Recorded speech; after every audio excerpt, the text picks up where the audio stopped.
periksa di dokter Terawan. Ketika didiagnosa tumor otak, harusnya orang takut, betul? Ketika engkau didiagnosa, misalnya contoh, Reksi, kamu kena kanker stadium 4. Apa yang kau bilang? Yes, kanker. Ada enggak? Ada? Enggak ada. Respon saya beda, saudara. Saya ketika itu istri saya sempat tegang. Saya pegang tangannya. Saya bilang, dokter, puji Tuhan. Kesempatan saya akan melihat kemuliaan Tuhan dinyatakan. Dokter langsung bilang, Bapak pendeta. Iya, saya pendeta. Makanya ketika saya dokter vonis kanker, tumor otak, saya bilang, yes, puji Tuhan. Karena Tuhanku akan berdaulat sekali lagi. Kalau hari ini Anda sedang menghadapi sesuatu yang mustahil. Mungkin kesehatanmu terganggu dan engkau tidak punya apa-apa. Bahkan mungkin hari ini engkau gak punya lagi. Ekonomimu sedang memburuk. Keluargamu sedang kacau. Dan engkau gak punya kekuatan dan engkau merasa Tuhan tidak ada. Hari ini saya mau bilang, Tuhan masih tetap sama. Dia masih tetap Tuhan yang besar. Tuhan yang punya kuasa. Tuhan yang berdaulat. Yang mampu mengubah keadaan menjadi kemenangan yang sempurna. Jika hari ini Anda rindu untuk didoakan, saya undang Anda maju ke depan sekarang. Gak usah lihat kanan kirimu, maju ke depan sekarang.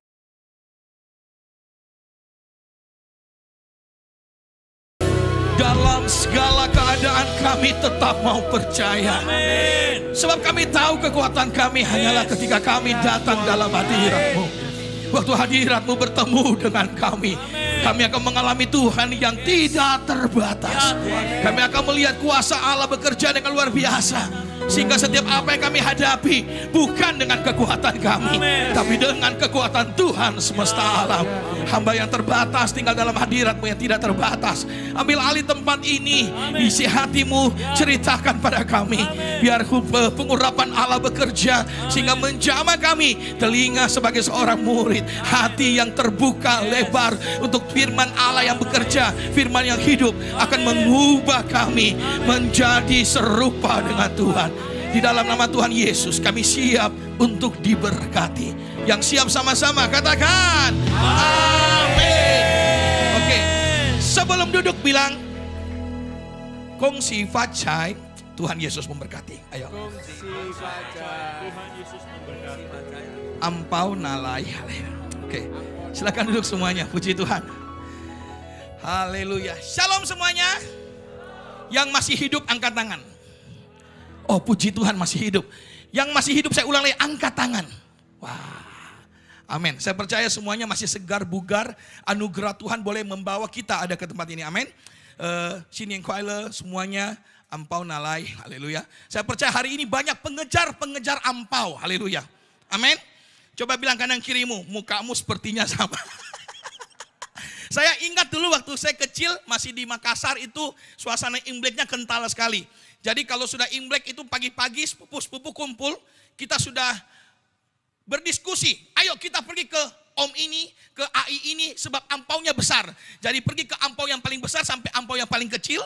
Setelah itu sepupu-sepupu kumpul semua, kita hitung ampau. Siapa yang terbanyak, puji Tuhan. Dan saya bilang hari ini suasana itu sudah hilang, betul? Tapi biarlah suasana Natal tetap Imlek itu tetap ada, kita tetap pertahankan, tetapi di dalam iman kepada Kristus Yesus. Amin. Terima kasih buat anugerah Tuhan, saya boleh ada kembali ke tempat ini. Buat Bapak Gembala, Ibu Gembala, Pak Yo, terima kasih. Dan juga saya ada teman-teman datang dari Poso jauh sekali, puji Tuhan. Berdiri dulu. Ini pendeta dari Poso di tempat kerusuhan ini, haleluya. Dia boleh datang ke Surabaya dan saya sangat-sangat terhormat. Silakan duduk. Namanya sama, Rex juga. Jadi saya bilang ini double R, Rex, puji Tuhan. Dan hari ini kita nggak khotbah tentang pengejar ampau. Saya akan coba bicara tentang pengejar-pengejar Tuhan di akhir zaman. Siapa mau mengejar Tuhan di akhir zaman? Kenapa harus mengejar Tuhan? Karena begini, hari-hari ini lebih banyak orang kejar ampau daripada kejar Tuhan, betul? Orang lebih kejar proyek daripada kejar Tuhan. Tuhan bisa kasih apa sih? Tuhan bisa, emang Tuhan bisa kasih saya sembuh? Emang Tuhan bisa kasih saya mujizat? Bahkan hari-hari ini orang lebih suka kejar pasangan daripada kejar Tuhan. Nah, mungkin Tuhan jadi medianya. Makanya datang gereja cari pacar. Dia lihat tuh mana yang paling cantik. Oh haleluya. Kalau ini yang penting dia wibawa mobil, bawa apapun yang ada, percaya dia akan mengejar itu. Tapi saya percaya di sini enggak ada. Amin. Langsung saja kita akan belajar sama-sama. Saya tidak datang dengan maksud untuk menghakimi dan mengajar, tapi saya percaya saya mau kita sama-sama bertumbuh di dalam firman Tuhan. Amin. Waktu firman Allah akan ditaburkan, percaya waktu Anda meresponnya dengan satu sikap yang benar, maka Anda akan lihat buah firman itu akan bekerja dengan spektakuler. Amin. Kita akan sama-sama belajar 1 Petrus 2 ayat yang kedua sampai ayat yang keempat.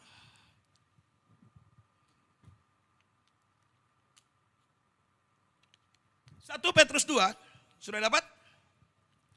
Ayat yang kedua sampai dengan ayat yang keempat. Mari kita bacakan sama-sama. Haleluya. 1 Petrus 2 ayat 2 sampai ayat yang keempat. Sudah ada nih. Oke. Mari baca sama-sama. 2, 3. Dan jadilah sama seperti bayi yang baru lahir, yang selalu ingin apa? Air susu yang murni dan yang rohani, supaya olehnya kamu bertumbuh dan beroleh. Makanya kalau Anda selalu rindu cari Tuhan, maka percaya Dia akan buat Anda bertumbuh dan memperoleh namanya keselamatan. Makanya hari ini keputusan Anda yang harus mengambil. Apakah Anda hari-hari ini mau kejar Tuhan atau mau kejar yang lain? Nanti saya akan cerita bagaimana waktu Anda mengejar Tuhan, apa yang akan Tuhan kerjakan dalam hidupmu. Mari kita baca ayat 3. Jika kamu benar-benar telah mengecap apa? Kebaikan Tuhan. Makanya kalau orang yang sudah kecap kebaikan Tuhan, tidak ada tempat yang paling nyaman selain di dalam hadirat Tuhan. Orang yang biasa merasakan kebaikan Tuhan, dia rasa tidak enak kalau dia tidak menyembah Tuhan. Orang yang selalu merasakan kebaikan Tuhan, tidak ada alasan untuk tidak dia datang dalam hadirat Tuhan untuk mengucap syukur. Dan mari kita lihat ayat yang keempat. Mari baca 2, 3. Dan datanglah kepadanya batu yang hidup itu, yang memang dibuang oleh manusia, tetapi yang dipilih dan dihormati di dalam hadirat Allah.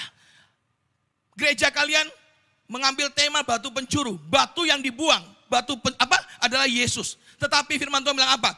Batu yang dibuang menjadi batu penjuru. Dan tidak ada lagi nama di atas segala nama yang olehnya kita diselamatkan selain daripada batu penjuru itu, yaitu Yesus Kristus. Dan keputusan Anda daripada kumpul makan-makan, Anda datang kepada Tuhan untuk boleh bertemu dengan Tuhan. Maka saya percaya itu adalah keputusan yang tepat yang akan membawa Anda kepada kedahsyatan Tuhan. Nah, kenapa menjadi pertanyaan? Kenapa saya harus kejar Tuhan? Betul? Untuk apa sih kita kejar Tuhan? Emang Tuhan bisa kasih kita apa? Nah, saya mau bilang tadi yang Anda baca, bukan cuma Dia kasih keselamatan, Dia akan membuat Anda bertumbuh. Nah, hari-hari ini yang membuat kita sulit untuk mengejar Tuhan. Kenapa? Mari kita buka di dalam Mazmur pasal yang ke-78 ayat yang ke-30 dan 31. Mazmur 78 ayat 30 dan 31.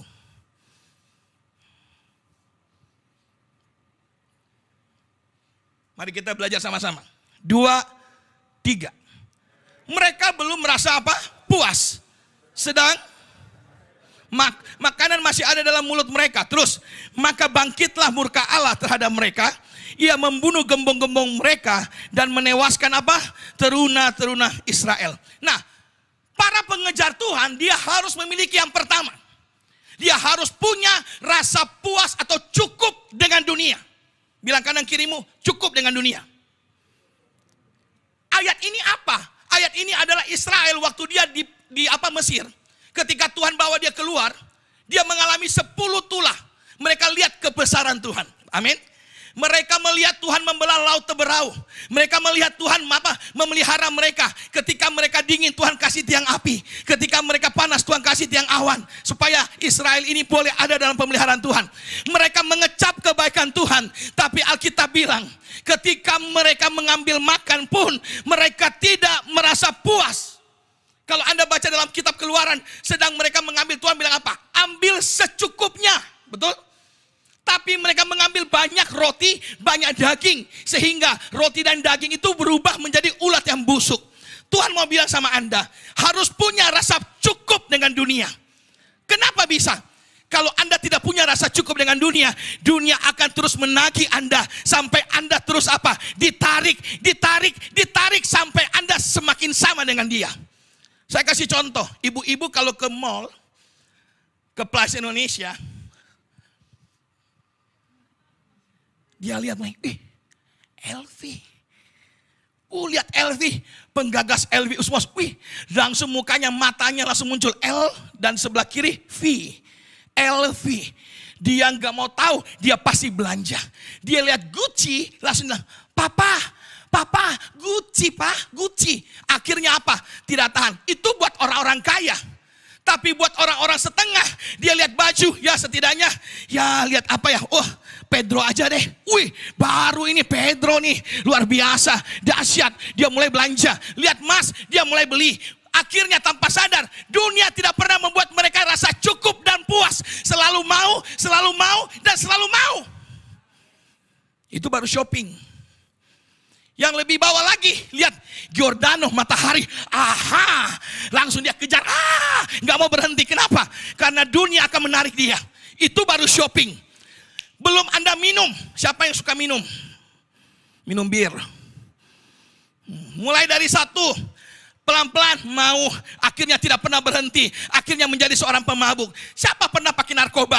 Saya pernah pakai narkoba, dari sedikit menjadi banyak dan akhirnya susah untuk berhenti. Dunia akan terus menarik Anda, sebab percaya, dunia punya rasa tertarik itu begitu kuat. Sehingga percaya enggak, engkau kalau menikmati fasilitas dunia, engkau tidak akan pernah merasa puas dengan dunia. Betul? Coba bilang kanan kirimu, bukan kau, tapi di belakangmu. 1 Yohanes 2, ayo 1 Yohanes 2, mari. 1 Yohanes 2. 1 Yohanes 2 ayat 15 sampai 17. Kemarin saya ada share di anak-anak muda ini. Ayo 1 Yohanes 2 ayat 15 sampai 17. Baca 2, 3.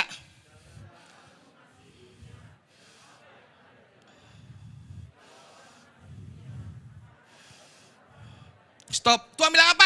Jangan terlalu banyak dunia di dalammu. Kenapa? Perhatikan. Anda sudah ditebus dengan darah anak domba Allah. Bilang amin. Tuhan tebus Anda. Anda yang dulu dosa, penuh dengan dunia, penuh dengan kutuk. Tuhan tebus. Berarti hari ini harusnya Tuhan yang ambil alih Anda. Amin. Dan dia berhasil. Katakan amin. Tapi begitu dia berhasil, dan ketika dunia mulai menabur semua fasilitasnya.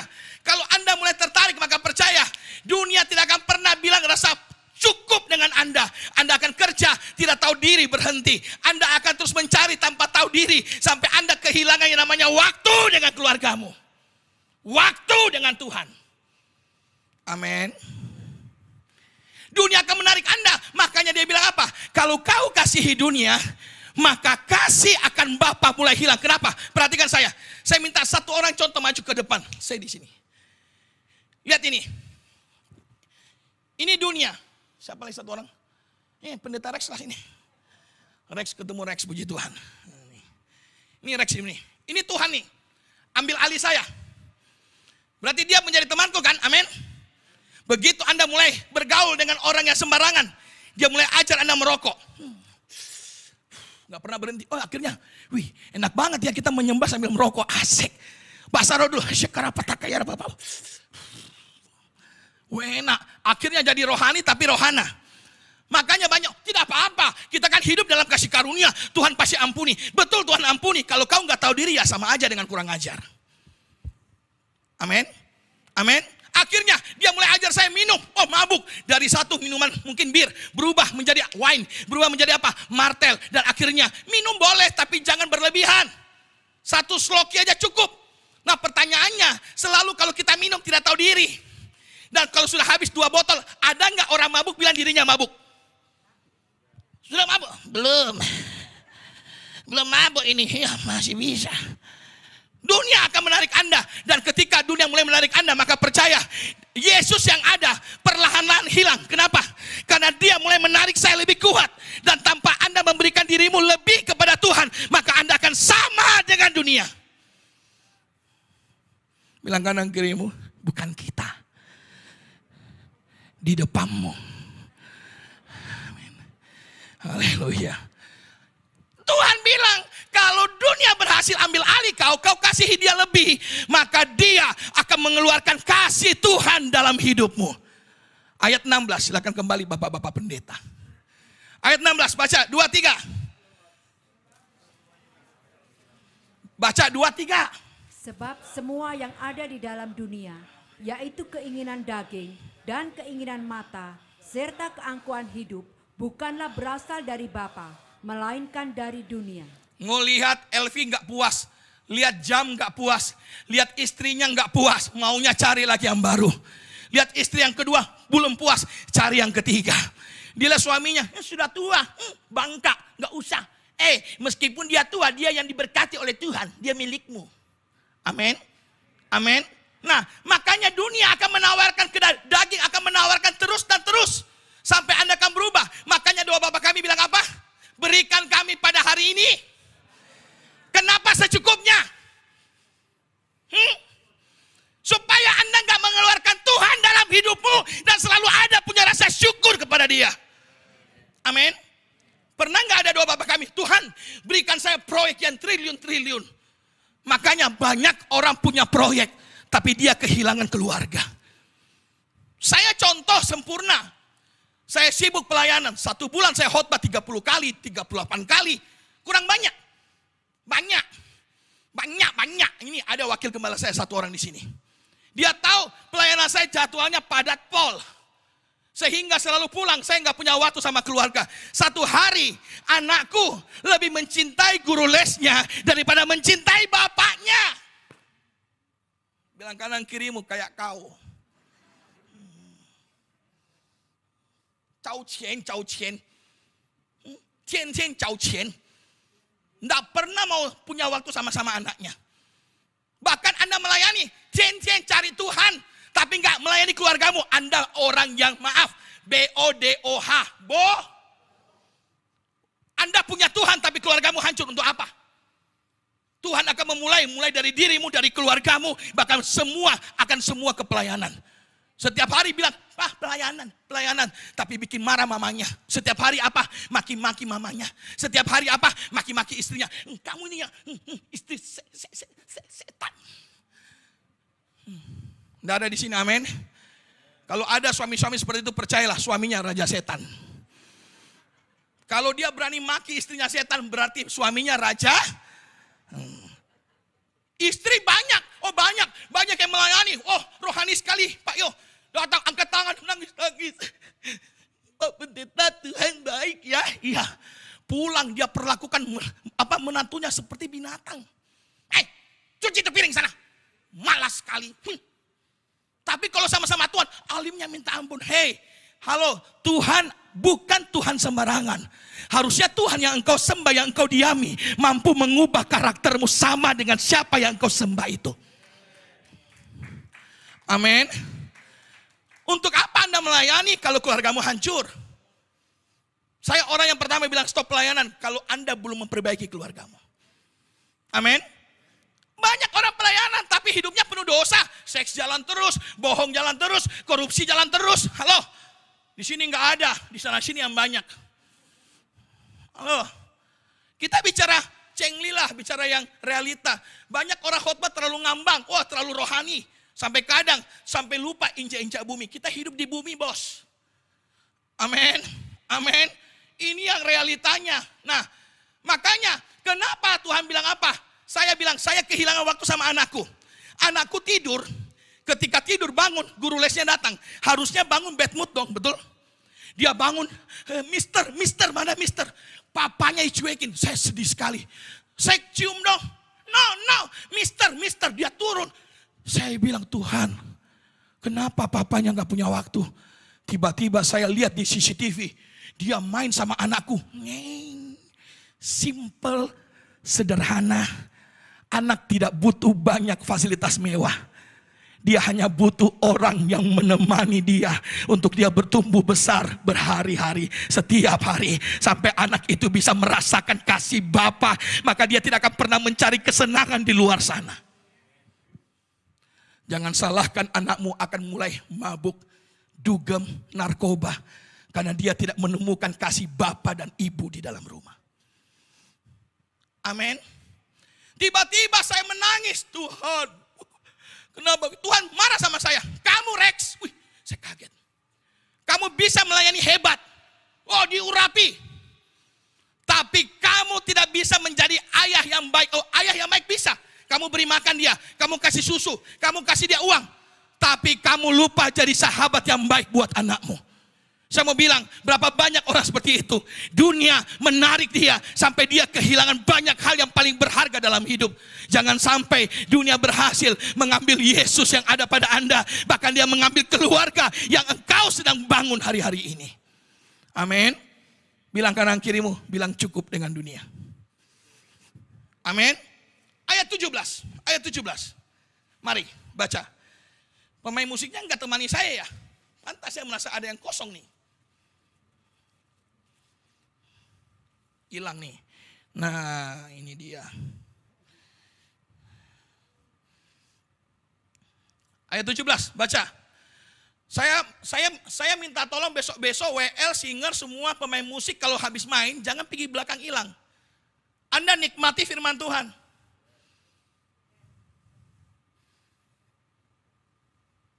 Boleh. Kemarin saya diundang Bupati Ngawi, saya tegur artis-artis semua yang tampil. Profesional tampil, setelah firman hilang semua. Sebelum firman hilang semua.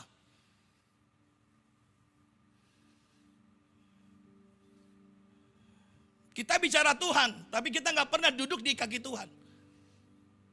Kamu melayani, tapi kamu nggak duduk kaki Tuhan, ngapain? Pemain musik masuk semua ke dalam. WL singers masuk ke dalam semua. Kalau enggak mau hotpot saya. Gak usah undang saya, gak apa-apa.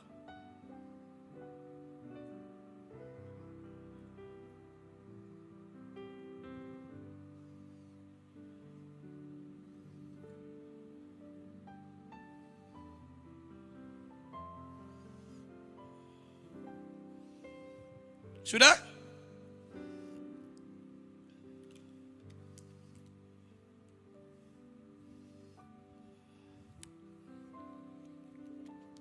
Ayat 17 baca, 2-3. Dan dunia ini sedang lenyap dengan keinginannya. Tetapi orang yang melakukan kehendak Allah tetap hidup selama-lamanya. Amin. Dunia ini sedang lenyap. Kesenangan dunia akan lenyap. Tuhan yang tinggal tetap, tapi Anda nggak mau tinggal dalam hadiratnya.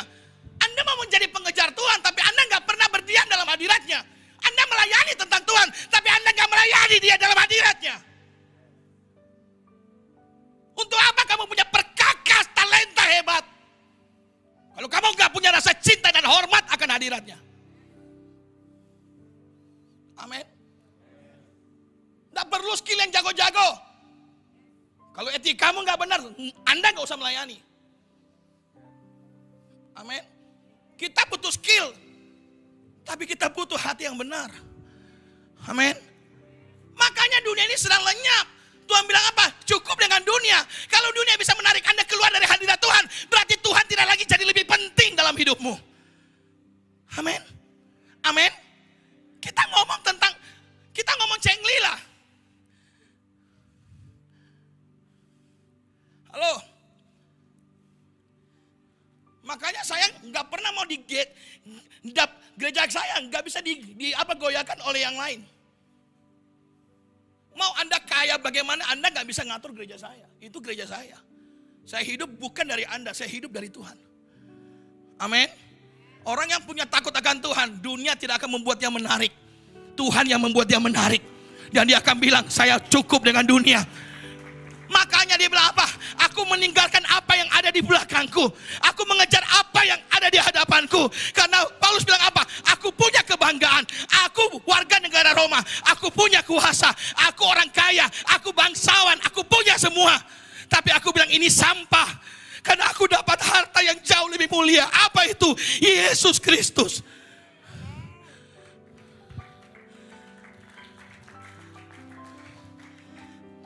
Jangan sampai dunia membuat Anda jadi hilang dari Tuhan. Nah, pertanyaannya, kalau dunia mengambil Anda, kedua, Anda nggak akan pernah punya rasa syukur. 1 Tesalonika 5 ayat 18.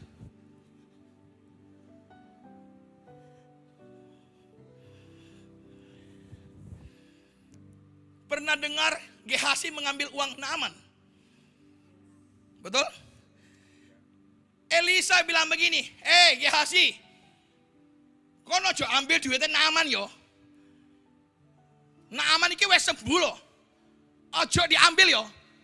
Gehazi karena mata duitan, makanya tidak pernah cukup dengan dunia. Dia ambil.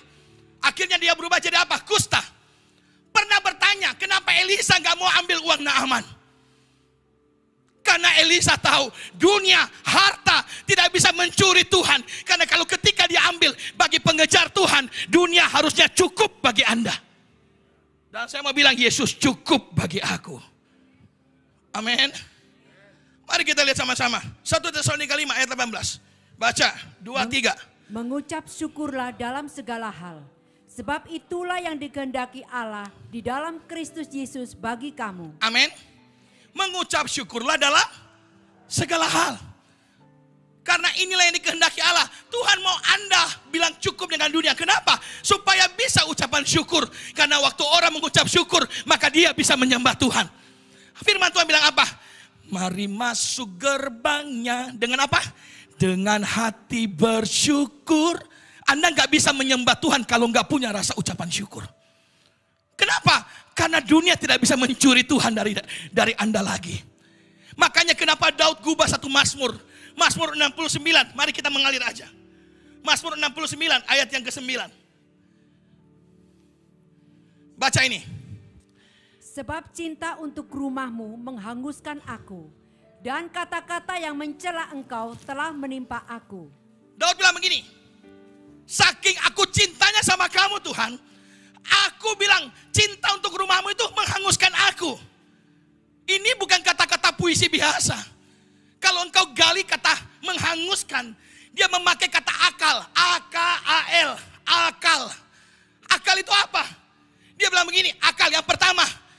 Tidak peduli hati Daud. Dia lebih pentingkan hati Tuhan.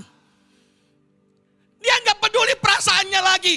Tuhan stop dengan perasaanku. Yang penting perasaan Tuhan cukup bagi aku. Daud bilang apa? Kata akal yang kedua.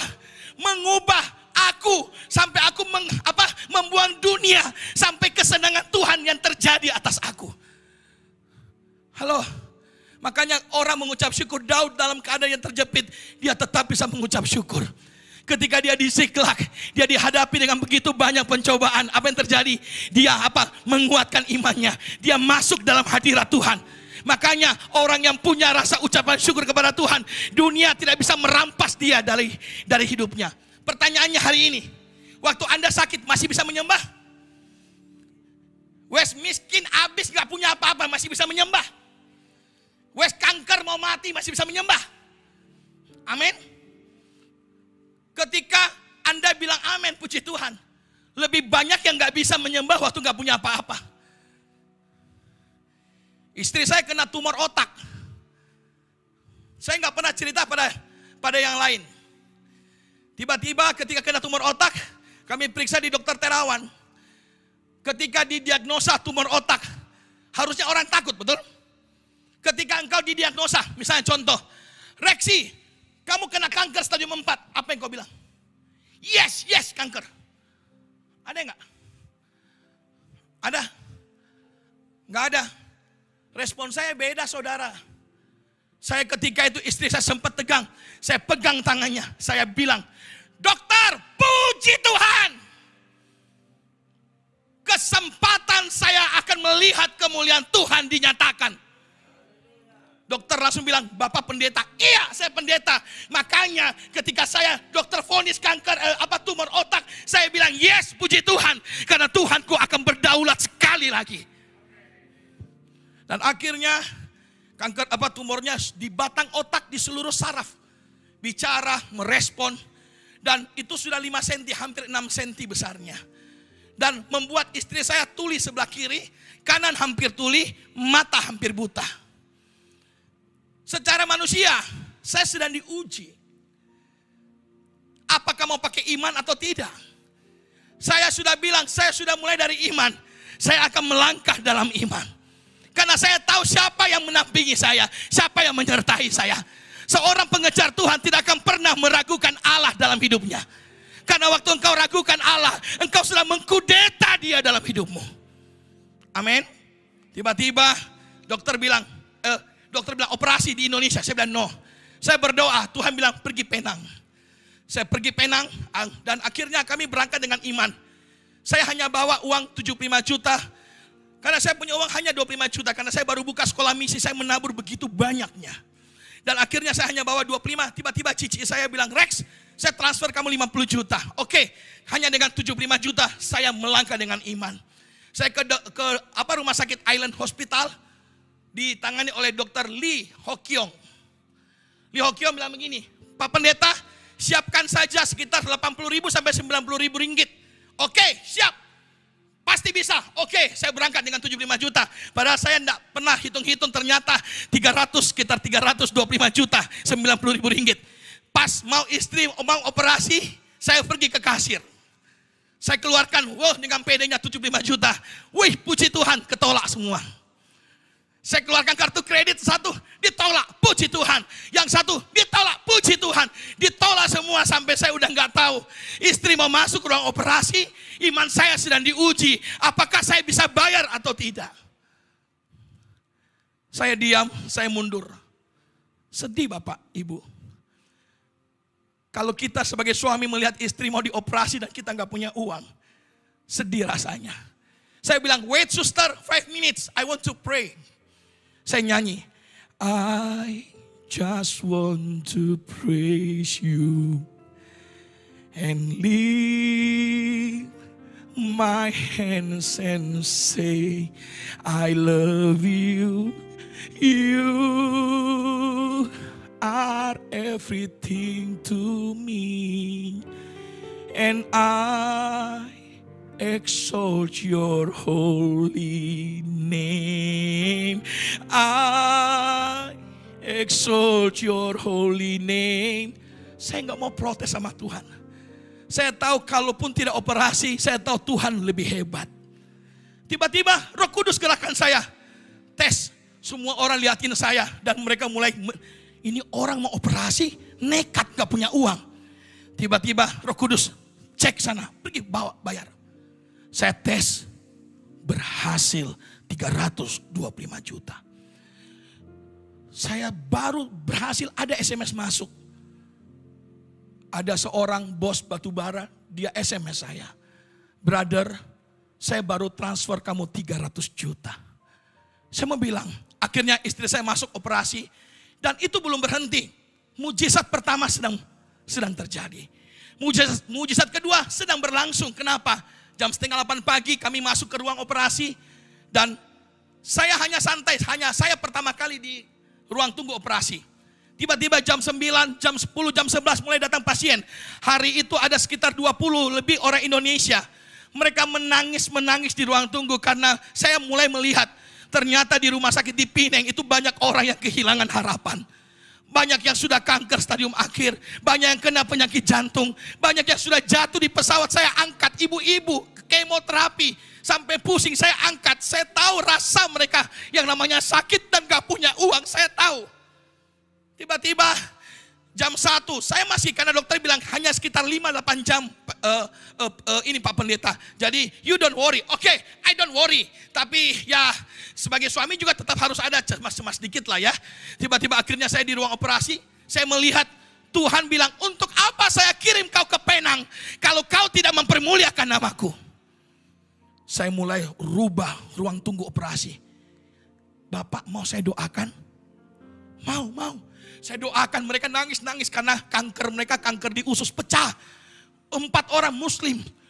Saya doakan nangis. Ya Allah, ya Allah, ya Allah. Saya dalam nama Yesus, kesempatan Yesus masuk. Mulai satu lagi datang. Ternyata pasien di sana ada 20 orang lebih keluarganya. Saya sulap ruang tunggu operasi jadi ruang doa worship. Semua kita doakan.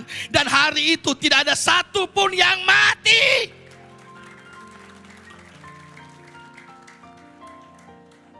Tidak ada yang mati, tapi saya yang setengah mati. Karena sudah jam 9 malam istriku belum keluar. Jam 9 pagi dioperasi, jam 9 malam belum keluar. 12 jam. Dokter spesialis kanker keluar. Only miracle can help your wife. Because tumor itu sudah mengeras dan otaknya membengkak besar sekali. Sehingga kami sangat takut. 8 jam lebih kami mengoperasi. Minimal harus ada 1-2 saraf yang cacat. Akhirnya dia dimasukkan karena begitu banyak cairan. Ada jarum begini panjang ditusuk dari belakang. Untuk mengambil cairan dan keluar satu plastik besar cairan. Yang membuat otaknya membengkak. Tiba-tiba saya mulai takut. Saya takut bisa. Tapi saya mulai, Tuhan bilang jangan. Pergi ke ruang operasi. Menyembah di sana. Saya menyembah. I just want to praise you. Saya gak mau minta sembuh Tuhan. Mati pun gak apa-apa. Yang penting saya bisa menyembah-Mu. And lift my hands and say I love you. Saya nyembah bahasa roh. Di sepanjang jalan saya syakarapataka. Suster lihat orang dokter keluar. Siapa orang gila menyembah. Saya gak peduli. Mereka bilang saya menyembah. I just want to praise you. Saya nyanyi terus, saya gak berhenti. Semakin saya ditahan, semakin saya menyembah. Seperti Bartimeus. Orang-orang bilang, jangan ganggu guru. Dia tambah berteriak, Tuhan anak Daud, kasihanilah aku. Tiba-tiba dokter keluar jam 12 malam. 14,5 jam dioperasi. We see. Masuk ruang ICU, besok kita lihat lewati masa kritis. Saya pulang, saya worship God, thank you God. Besok pagi saya masuk di ruang ICU. Saya lihat orang-orang, aduh hatiku menangis. Seperti Tuhan menangis. Tuhan bilang, sulap ruangan ini. Saya mulai pergi ke istri saya doakan. Oh roh doa saya gatal. Saya pergi ke pasien selanjutnya, saya doakan. Ke pasien selanjutnya saya doakan sampai ada yang nangis pasien dalam. Dan di sana semenjak itu saya dipanggil Bapak Pendoa Island Hospital. Saya didoa, Pak Pendeta saya kasih share WA saya. Rumah-rumah sakit telepon, saya pergi doakan. Di sini kamar ini saya pergi doakan. Saya doa, saya sulap rumah itu menjadi rumah kemuliaan Tuhan. Dan ajaib istri saya sembuh sehat dan dipindahkan ke kamar. Masa pemulihan sekitar 10 hari. Dokter kaget, hanya 2 hari. Wih, you very very healthy. Dan tidak ada satu saraf yang rusak. You go back to hotel tomorrow. Pulang. Ini cuma 2 hari langsung disuruh pulang. Kalau di Indonesia beda. Biar kau sudah sembuh, ditahan 1 bulan. Puji Tuhan. Bedanya di sana. Dan akhirnya disuruh pulang dan ajaib. Istri saya pulang dan masalah terakhir, bayarnya. Saya turun, saya mau pergi ke kasir. Saya benar serius bapak-bapak ibu. Orang sakit sekarang bahaya kalau meyucien. Tiba-tiba saya turun. Masuk ke kasir, deg-degan. Dan saya lihat, oh Tuhan membengkak luar biasa. Dari 80.000 menjadi 110.000 ringgit. 450 juta. Dan saya gak punya uang lagi saudara-saudara. Saya gak punya uang 100 juta. Antrian panjang sekali. Mereka liatin saya dengan muka kesal. Ini orang ada uang gak sih? Saya nangis di kasir. Saya bilang Tuhan, saya gak punya apa-apa Tuhan. Saya hanya punya Tuhan. Saya gak mau telepon jemaat keluargaku. Saya gak mau mengandalkan manusia. Karena saya tahu saya punya Tuhan yang besar. Saya mulai nyanyi. I just want to praise you. Saya nyanyi di kasir. Orang liatin saya. And lift my hands and say I love you. Saya nyanyi. Orang udah gendeng orang ini. Gak apa-apa saya kejar Tuhan. Jadi orang gendeng gak apa-apa. Tahu gak, tiba-tiba Tuhan kasih ingat saya. Rex, you still have money, 9,000 ringgit in your bag, dalam tasmu. Oh iya, saya lihat, saya masih ada 9.000 ringgit, saya lupa. Saya mulai kumpul, berarti masih kurang sekitar 70 juta. 70 juta Tuhan, apa yang harus terjadi ini? Saya gesek kartu kredit, nggak bisa lagi, nggak bisa. Hatiku sakit sekali di saat saya harus bayar istriku. I don't have anything. Saya punya aset, saya punya rumah, saya punya mobil, saya punya Tiba-tiba saya bilang, saya diam. Wait suster, 5 minutes. Saya ke belakang, saya menyembah lagi Tuhan. Pengejar Tuhan, keadaan, situasi tidak bisa menahan Anda untuk menyembah Dia. Amin. Saya menyembah terus. Tiba-tiba 5 menit Tuhan bilang, maju. Suster, try. Puji Tuhan, ditolak. Try again. Puji Tuhan, ditolak lagi. Sampai yang ketiga kali baru tiba-tiba jadi. Tiba-tiba sama orang SMS. Ada satu pengusaha suka kirimkan saya perpuluhan. Dia kirimkan saya perpuluhan itu besar sekali. Dan ada 5 orang untuk tambah masih kurang 10 juta. Mereka kirim 22 juta. 5 orang tepat bahkan lebih 2 juta rupiah. Dan tiba-tiba saya bayar. Di sana saya menangis sampai semua orang datang. Sudah Pak, saya nangis sejadi-jadinya. Saya bilang, Tuhan Engkau baik. Sekali lagi Engkau memperlihatkan mujizat-Mu. Bahwa masih ada Tuhan. Aku punya Tuhan yang besar. Amin. Ucapan syukurlah yang akan membuat engkau menjadi pengejar Tuhan akhir zaman. Amin. Pertanyaannya, masih mau mengejar Tuhan? 2 Samuel 7. Haleluya. Maafkan aku sangat cengeng dalam hadirat Tuhan. Saya ini galak loh. Tapi dalam hadirat Tuhan paling cengeng. Karena saya ini tahu Tuhan itu terlalu baik. Amin. 2 Samuel 7. Ayo kita mengalir. Haleluya.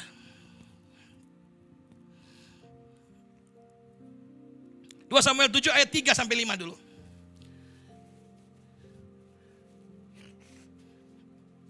Ayo baca. 2, 3. Lalu berkatalah Natan kepada raja, baik, lakukanlah segala sesuatu yang dikandung hatimu, sebab Tuhan menyertai engkau. Terus sampai ayat 5. Tetapi pada malam itu juga datanglah firman Tuhan kepada Natan demikian. Pergilah, katakanlah kepada hambaku Daud, beginilah firman Tuhan. Masakan engkau yang mendirikan rumah bagiku untuk kudiami? Perhatikan, stop sampai di sini.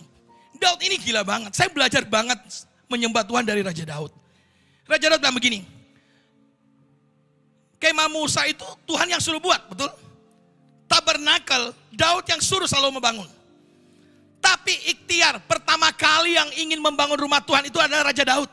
Yang punya visi tabernakel adalah Raja Daud. Makanya ketika Natan bilang sama Tuhan, Daud mau bangun rumah. Tuhan bilang apa? Aku ini diam di mana saja. Tapi karena kau mau buat rumah supaya aku diam dalam hatimu, dalam rumahmu. Oke, silakan. Tahu enggak? Hanya keputusan simpel yang Raja Daud buat. Membuat Tuhan membuat satu perjanjian baru kepada Raja Daud. Ayat 16. Mari kita belajar sama-sama. Ayat 16. 2, 3. Keluarga dan kerajaanmu akan kokoh untuk selama-lamanya di hadapanku. Tahtamu akan kokoh untuk selama-lamanya. Stop. Karena Raja Daud mau bikin rumah Tuhan supaya Tuhan berdiam di dalam dia. Sehingga kita tahu Raja Daud membangun penyembahan yang paling gila. Dia punya 38.000 imam Lewi, 24.000 orang yang membawa perkakas. Dia punya 6.000 mandor. Dia punya 4.000 worshiper, pemusik, 813 worshiper. Dan itu menaikkan pujian kepada Tuhan 24 jam non-stop selama 33 tahun. Itu yang membuat Tuhan begitu cinta Daud. Sampai Tuhan membuat keputusan baru, perjanjian. Apa itu? Keluargamu dan kerajaanmu akan kokoh untuk selama-lamanya di hadapanku. Perhatikan baik-baik. 1 Raja-Raja 11 ayat 11. 1 Raja-Raja 11 ayat 11 sampai 13. Saya minta tolong baca lagi, boleh? Lalu berfirmanlah Tuhan kepada Salomo, oleh karena begitu kelakuanmu, yakni engkau tidak berpegang pada perjanjian dan segala ketetapanku yang telah kuperintahkan kepadamu. Ya, terus? Maka sesungguhnya aku akan mengoyakkan kerajaan itu daripadamu dan akan memberikannya kepada hambamu. 12. Sabar. Salomo bikin dosa apa? Tidak pernah cukup dengan satu istri toh? Jadi berapa istrinya? 1000. Bilang kanan kirimu, jangan ikut-ikut. 1000 saya hitung 3 tahun belum habis-habis ini. Halo. 1000 wake loh. Lek wong Jawa ngomong akeh ku wake. Wake tenan. Banyak pol. Dan ini dia. Karena dia bilang begini, Salomo karena istrinya banyak, apa yang terjadi? Si istrinya membuat dia mulai jauh dari Tuhan, betul? Percaya, waktu engkau mulai sibuk dengan dunia, dunia akan membuat Anda jauh dari Tuhanmu. Ini pasti terjadi. Dan karena dosanya Tuhan bilang apa? Dosa harus dihukum. Tapi ayat 12, perhatikan, ini keren banget, dan ayat 13. 2-3. Hanya pada waktu hidupmu ini, aku belum mau melakukannya oleh karena Daud. Oleh karena ayahmu. siapa? Daud ayahmu. Bapaknya, terus. Dari tangan anak mula, aku akan mengoyakkannya. Terus, ayat 13. Namun demikian, kerajaan itu tidak seluruhnya akan kukoyakkan daripadanya. Satu suku akan kuberikan kepada anakmu, oleh karena hambaku Daud, dan oleh karena Yerusalem yang telah kupilih. Stop. Perhatikan baik-baik. Ini berkali-kali bikin dosa, tapi dia bilang apa? Aku gak akan hancurkan engkau, karena apa? Hambaku Daud. Bahkan kerajaanmu tidak akan kukoyakkan semuanya. Karena kenapa? Oleh karena hambaku Daud. Perhatikan, seluruh keturunan Salomo, seluruh keturunan raja-raja yang bikin dosa, selalu Tuhan menyisakan satu keturunan. Kenapa? Bahkan dia tidak mengoyakkan kerajaan. Karena ada perjanjian antara Tuhan dengan Daud, bahwa keturunanmu dan kerajaanmu akan kokoh untuk selama-lamanya. Pengejar Tuhan, dengar baik-baik. Hari ini Anda bangun hubunganmu dengan Tuhan. Mungkin tidak ada yang tahu, tidak apa-apa. Tapi buat Tuhan membuat satu perjanjian dengan engkau. Sampai engkau akan melihat anakmu, cucumu, seluruh keturunanmu. Tuhan akan buat kokoh, tegak sampai selama-lamanya. Amin. Kita nggak tahu mereka bikin apa. Tapi setidaknya dia melihat Anda hari ini, Anda datang gereja dan mendengarkan firman ini. Anda membangun hubungan yang begitu dahsyat. Anda mengejar Tuhan begitu hebatnya. Buat Tuhan sampai membuat satu keputusan baru. Supaya ketika anak cucumu bikin dosa, ada perjanjian yang akan menolong mereka. Dan akan memulihkan mereka kembali. Hari ini saya berdoa Anda yang datang ke tempat ini, jadilah pengejar-pengejar Tuhan akhir zaman. Yang akan mengubah keadaan. Amin. Saya melihat mujizat sudah terjadi dalam hidupku. Setiap hari mujizat terjadi. Kami bikin sekolah misi habis sekitar 400 juta. Enggak minta-minta. Kalau saya pengusaha wajar. Saya bukan pengusaha. Tuhan kirim uang itu seperti Tuhan kirimkan burung-burung gagak membawa bantuan. Halo. Hari ini kami mau buat lagi sekolah misi. Kami punya dapur 26. Kami masih harus kasih makan puluhan ribu orang setiap bulan. Dan saya nggak kerja. Tapi saya melihat kebaikan Tuhan. Makanya saya bilang, tidak ada alasan untuk saya tidak menghormati dan menyembah Dia. Pelayan-pelayan Tuhan, mulai upgrade dirimu. Hormati hadiratnya. Amin. Amin. Semoga apa yang saya buat pada hari ini menyadarkan Anda semua yang ada di panggung untuk boleh memperlakukan Tuhan dengan lebih baik. Amin. Mari pemusik maju ke depan semuanya. Saya minta Anda menyembah Tuhan 10 menit. Saya mau Anda menyembah Tuhan. Waktu Anda menyembah Tuhan, Anda gak pernah sadar Tuhan sedang membuat satu keputusan baru dengan engkau. Mari kita menyembah Tuhan. Haleluya. Lagu yang tadi, brother.